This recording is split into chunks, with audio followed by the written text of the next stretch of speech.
पर्याप्त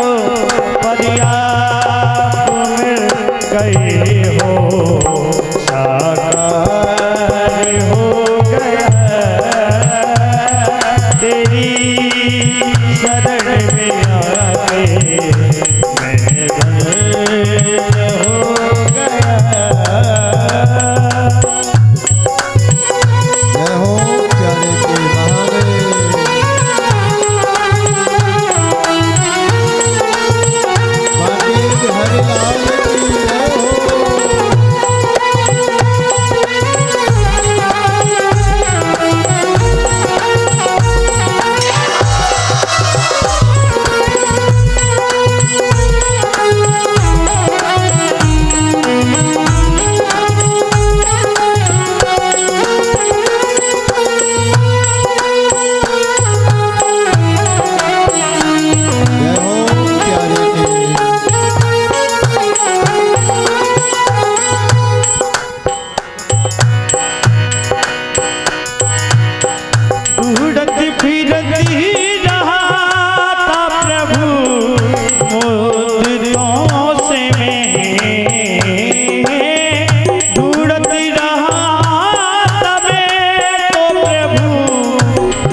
पंडित हरिलाल की जय हो।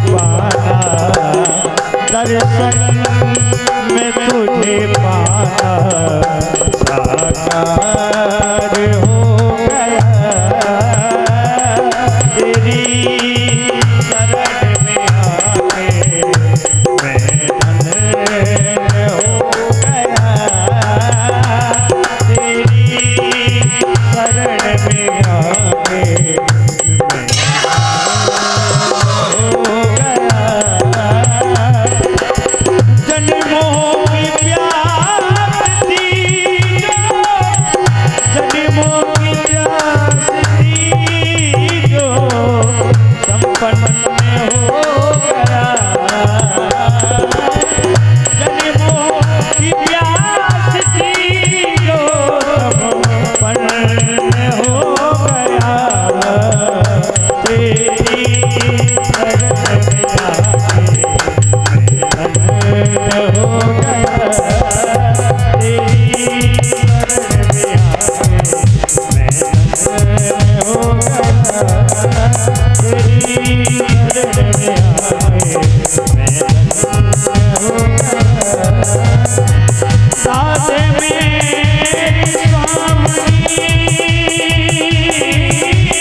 मैं बांके बिहारी लाल की जय। बोलो वृंदावन में हरि लाल की जय। श्री राधे।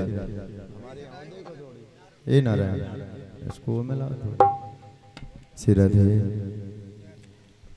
अब श्री सूची महाराज कहते, सोनक आदि ऋषियों नारद जी महाराज व्यास जी महाराज को अपने पूर्व जन्म का वृत्तांत बताने लगे। मैं दासी का पुत्र था और मेरी मां सेवा करते थे और मैं भी उन संतों के साथ बैठकर के भजन करने लगा। अब धीरे धीरे जब वो संतों का जो चतुर्मास होता है वो संपन्न होने वाला था और संतों को जाना था। अब उन संतों से कहा, उन संतों को मैंने प्रणाम किया और कहा महाराज हमको भी अपने आप साथ में ले चलना। अब जैसे ही प्रणाम किया, अब संत कहने लगे बेटा हम तुमको नहीं ले जा सकते। क्यों? क्योंकि तुम्हारी जो माँ है इसके तुम अकेले पुत्र हो, और यदि मैं तुमको अपने साथ ले जाऊंगी तो ये माँ कहेगी कि संतों की मैंने इतनी सेवा की और महात्मा लोग हमारे बच्चे को ही लेकर के चले गए। यदि भजन करना है ना तो क्या करो? बोले ये जो भजन करने की माला है इसको लेकर के और अपने घर में बैठ करके प्रतिदिन मातृ देवो भव, भगवान का नाम स्मरण करो। और जब माता जी का शरीर पूरा हो जाए ना, इसके बाद फिर संत बन जाना या फिर भजन करने लगना। अब महाराज नारद जी ने कहा, प्रणाम किया और संत लोग उत्तर दिशा की ओर चल दिए। यहाँ समय बीतता गया। अब जो भी घर में अतिथि आता, माता जी कहती, मैया प्रतिदिन कहती, महाराज हमारे बालक का विवाह करवा दो, बस हमारी एक ही इच्छा है कि हमारे घर में बहू आ जाए और घर गृहस्थी संभाल ले, एक ही इच्छा है। अब नारद जी मुस्कुराए और मन में विचार करने लगे। नारद जी ने सोचा कि अभी तो हम ये प्रतीक्षा कर रहे हैं कि माता जी चली जाएंगे, इसके बाद भजन करेंगे। यदि माता जी ने विवाह करके हमको और गृहस्थी में उलझन में डाल दिया तो ये जीवन फीसी इंतजार में ही निकल जाएगा। अब समय बीतता गया। एक दिन सायंकाल के समय मेरी मैया गोदोहन करने के लिए जा रही थी और रात्रि का समय था, उसको दिखाई नहीं दिया और अंधेरे में एक सर्प पर पैर रखा और उसने डस लिया। मेरी मैया के प्राण निकल गए। किसी ने आकर के कहा कि भैया तुम्हारी माँ मर गई, तुम्हारी मैया मर गई। मैं अंदर से प्रसन्न हुआ। क्यों? क्योंकि अब मेरे जो जीवन के कर्तव्य थे, इन कर्तव्यों को मैं पूर्ण कर दूंगा। इसलिए प्रसन्न नहीं हुए कि सास मर गई या मेरी माँ मर गई तो अब मालकी मुझे मिल जाएगी। हम लोगों के अंदर विडंबना है प्यारे। विडंबना क्या है कि माता जी से हम लोग क्यों चिढ़ते? गुच्छा टांगे रहती, अब तो नहीं टांगती, पहले की सास टांगे रहते थे। तो बहुओं को ये लगता था, बोले इनके पास मालकी क्यों है? और माता जी ने क्यों रखती रहती हैं कि यदि हमारे अंदर मालकी, हमारे पास मालकी रहेगी तो हमारी सेवा होती रहेगी। नहीं तो बुढ़ापे में कोई सेवा नहीं करता, यदि पहले ही दे दी जाए ना। नौगांव की माताएं तो बहुत अच्छी अपनी अपनी सास की सेवा करते। कौन कौन पैर दबाता अपनी अपनी सासों मैया के? उठाइए हाथ। कोई दबाता है? महाराज पैर गलो दबा दे, हम तो मिल जाए मौका था। यहाँ की माताएं तो बहुत अच्छी हैं। यहाँ की माताओं की बात नहीं, यहाँ की माताएं तो सब सेवा करते हैं। करती ना? कौन कौन करता? उठाइए हाथ। अच्छा, बाकी क्या करते हैं? किया करो प्रतिदिन। माता पिता, मैंने पहले ही बताया प्यारे, कल भी मैंने बताया था कि जीवन में जिसके सास ससुर हैं, माता पिता हैं, वो तो बड़ भागी हैं प्यारे। क्यों? संसार के खजाने मिल जाएंगे लेकिन माता पिता, कितना भी खजाना आप कमा लेना, आप सोचें कि माता पिता को खरीद के ले आए, कभी नहीं खरीद सकते प्यारे। सोचिए, महाराज कहते, अब नारद जी अपने वृत्तांत को बताने लगे। मैया का जैसे शरीर पूरा हुआ, जो कर्तव्य थे उन सबको करने के बाद मैं भी उत्तर दिशा की ओर चल दिया। व्यास जी महाराज, वो संत तो बहुत दिन से पहले से चले गए थे, बहुत खोज की लेकिन संत नहीं मिले।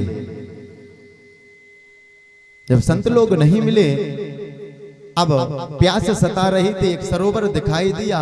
उस सरोवर में जाकर के मैंने आचमन किया, जलपान किया और एक पीपल के वृक्ष के नीचे जाकर के बैठ गया।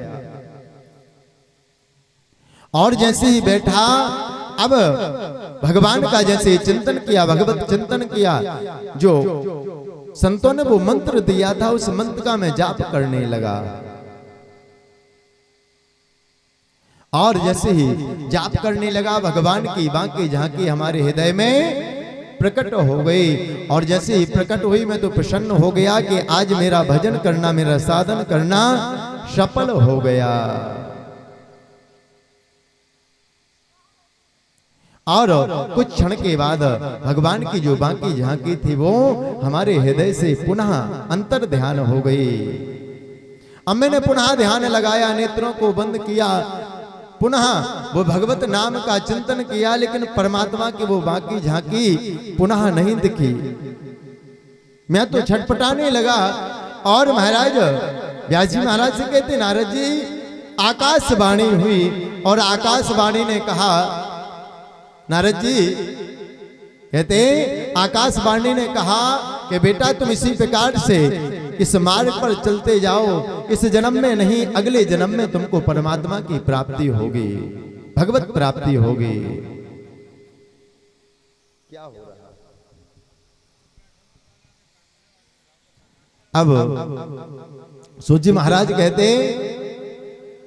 जैसे ही कहा, समय बीतता गया और समुद्र ने सीमाओं को लांघा, और सीमाओं को लांघने के बाद सारा संपूर्ण पृथ्वी जलमग्न हो गई। और जैसे ही जल में सारा संसार विलीन हुआ, मैं भी उसी संसार में विलीन हो गया। व्यास जी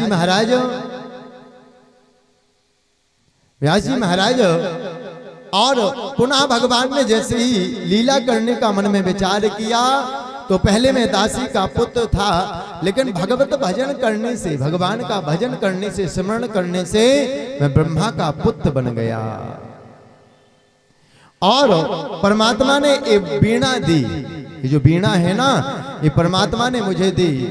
देवदत्ता वीणा सुर ब्रह्मा विभूषिता। और इस वीणा से मैं क्या करता हूं? दिन रात परमात्मा का भजन करता रहता हूं। वेद व्यास जी, आप भी परमात्मा के गुणवादों का लेखन करना प्रारंभ कर दें, और उससे आपको मन में आपकी शांति प्राप्त होगी। सूजी महाराज कहते, सौनक आदि ऋषियों, वेद व्यास जी ने श्रीमद् भागवत कथा जो 18,000 श्लोक 4 श्लोकों में जो नारद जी ने दी थी, अहमेवा स्वमेवाग्रे नान्यम यद सद सद परमा पश्चाद्यो तस्याः नान्यम यद सद सद परम। और 4 श्लोकों की जो भागवत थी, उसको क्या किया? 18,000 श्लोकों के माध्यम से व्यास जी महाराज लिखने लगे, बोलने लगे। और गणेश जी महाराज ने इस कथा का लेखन किया। क्यों? गणेश जी महाराज कौन है? रिद्धि और बुद्धि सिद्धि के दाता हैं, विवेक के दाता हैं प्यारे। गणेश जी महाराज लिखना प्रारंभ, व्यास जी महाराज बोलते जाते हैं, और गणेश जी महाराज ने इसका लेखन प्रारंभ किया। सूत जी महाराज कहते, सौनक आदि ऋषि हो, समय बीतता गया, और इसी कथा को भोले बाबा मां सती मैया को श्रवण कराते हैं। मां सती को श्रवण कराते, मन में एक बार आया, प्रभु से निवेदन किया, प्रभु आप हमको कथा सुनाइए, परमात्मा की कथा सुनाइए। और जैसे ही निवेदन किया प्यारे, कथा को सुनाने लगे। बोले देवी, जब तक हम ये कथा सुनाएंगे तब तक आप हुंकार भरते रहना। क्यों? क्योंकि हम अपने नेत्रों को बंद करके कथा को श्रवण कराएंगे, और जब तक तुम हुंकार भरती रहोगी तब तक हम कथा को सुनाएंगे। जैसे ही तुम हुंकार भरना बंद कर दोगी, मैं कथा को विराम दे दूंगा। भोले बाबा कथा सुनाने लगे। डमरू को लिया और डमरू को बजाया। एक बार बजाया, दूसरी बार बजाया। वहीं कैलाश पर कहते महाराज, एक तोते का जो अंडे के रूप में बच्चा था, पहली बार बजाने से वो बड़ा हुआ, दूसरी बार बजाने से उसके शरीर पूरा हो गया, और तीसरी बार बजाने से उस अंडे के रूप में प्रकट हो गया, और बच्चे के रूप में जैसे प्रकट हुआ। कथा को सुनने लगा। जितने जीव जंतु थे सब वहां से भाग गए। अब ये सुख सावक कथा को श्रवण करने लगा। पहले दिन की कथा हुई, दूसरे दिन की कथा हुई, तीसरे दिन की कथा हुई, 10वें स्कंद तक कथा को सुनती रही देवी। लेकिन जैसे एकादश स्कंद आया और नव योगेश्वरों का वर्णन आया, गुण कथाएं सुनाना प्रारंभ की, यह मानव का तन क्यों मिला है। जब इन कथाओं को सुनाना प्रारंभ किया तो महाराज निद्रा देवी सताने लगे और देवी को नींद आई। और शुक साबक था जो कथा को सुन रहा था, उसने विचार किया कि मैया ने हुमखार भरना बंद किया और भोले बाबा ने कथा को विश्राम दे दिया। तोता हुमकार भरने लगा महाराज। और समय बीता, जैसे ही एकादश स्कंद पूरा हुआ, द्वादश स्कंद पूरा हुआ, भोले बाबा ने जयकारा लगाया, बोलो वृंदावन में हरि लाल की जय हो। जैसे ही जयकारा लगाया और जैसे ही महाराज जयकारा लगाया, माता जी का जैसे ही निद्रा छूटी और बाबा से कहने लगी, बाबा फिर क्या हुआ। जैसे ही पूछा कि फिर क्या हुआ, क्यों? क्योंकि देवी ने 10वें स्कंद के बाद को कथा सुना ही नहीं था। महाराज जैसे ही पूछा, बोले देवी कथा तो पूरी हो गई। बोले महाराज जहां पर भगवान कृष्ण का और उद्धव का संवाद चल रहा था, वहां से हमने कथा को सुना ही नहीं, कथा को हमने सुना ही नहीं। जैसे ही महाराज कहा,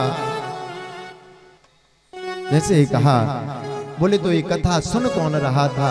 जैसे ही पीछे देखा, एक तोते का बच्चा और महाराज हुंकार भर रहा था। भोले बाबा ने अपने त्रिशूल को उठाया और मारने के लिए जैसे उद्यत हुए, मारने के लिए जैसे उद्यत हुए और उड़ता हुआ वो सुख साबक महाराज जो व्यास जी महाराज जी इनकी जो पत्नी थी, प्रातः काल का समय था, बीटका महारानी, और जैसे ही जमुआई ली महाराज, और जमुआई लेते ही सुख साबक माँ के गर्भ में चला गया। और यहाँ भोले बाबा पीछा करते आ रहे थे। व्यास जी ने जैसे ही देखा, प्रणाम किया, प्रभु आप कहाँ दौड़े जा रहे हो। बोले एक चोर ने हमारी अमर कथा का रस पान कर लिया। भोले बाबा ने जैसे ही कहा, पुनः प्रणाम किया। बोले बाबा आप बहुत भोले हैं। क्यों बाबा ये बताइए, जिसने अमर कथा का पान कर लिया, जिसने उस रस को पान कर लिया, कथा का पान कर लिया, क्या आप उसको मार सकते हैं। भोले बाबा मुस्कुराने लगे और कहने लगे, ये तो हमको याद ही नहीं था। भोले बाबा एक ऐसे भोले हैं, शिव महापुराण में महाराज वर्णन आता, भोले बाबा के अनेकों कथाएं वर्णन आती, और भोले बाबा ऐसे हैं कि इनके पास जो चला जाए, सांप बिच्छू आदि भूत प्रेत पिशाच डाकनी साकनी, इन्होंने कहा महाराज हमको कोई बुलाता ही नहीं अपने विवाह में, कोई निमंत्रण नहीं देता।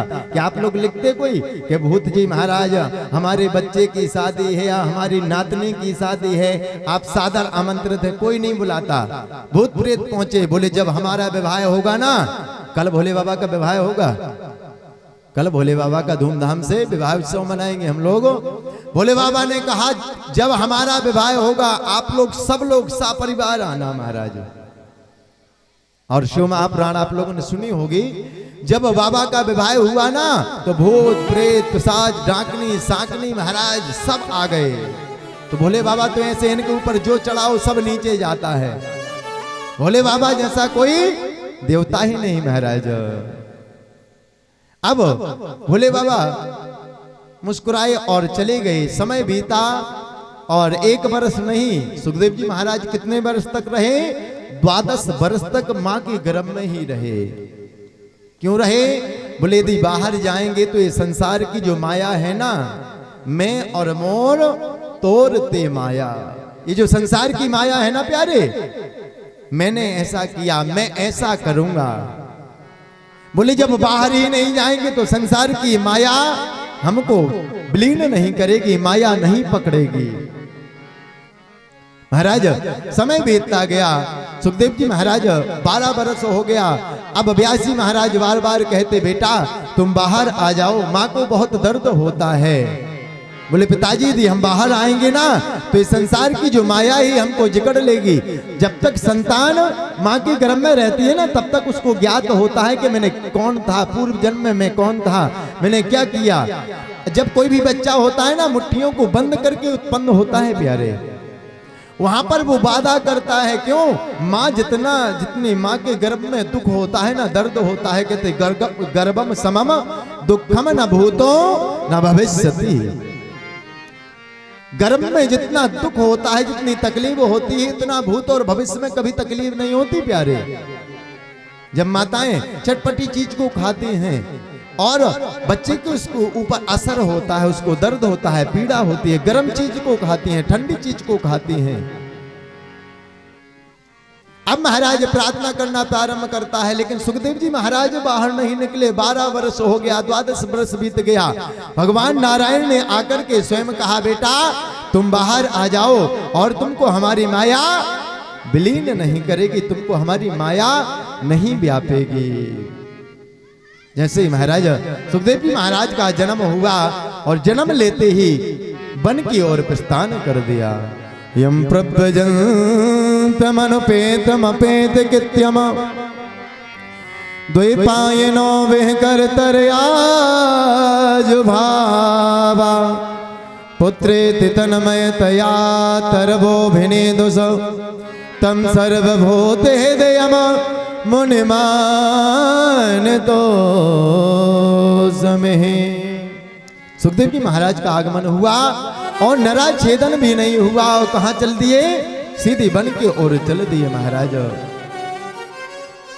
पिताजी बार बार बुलाते हैं, पुत्रेति तन्मय तया तरवो भिनेदुष, हे पुत्र रुक जाओ, पुत्रेति तन्मय बार बार बुलाते, लेकिन सुखदेव जी महाराज ने एक बार भी मुड़कर के नहीं देखा प्यारे।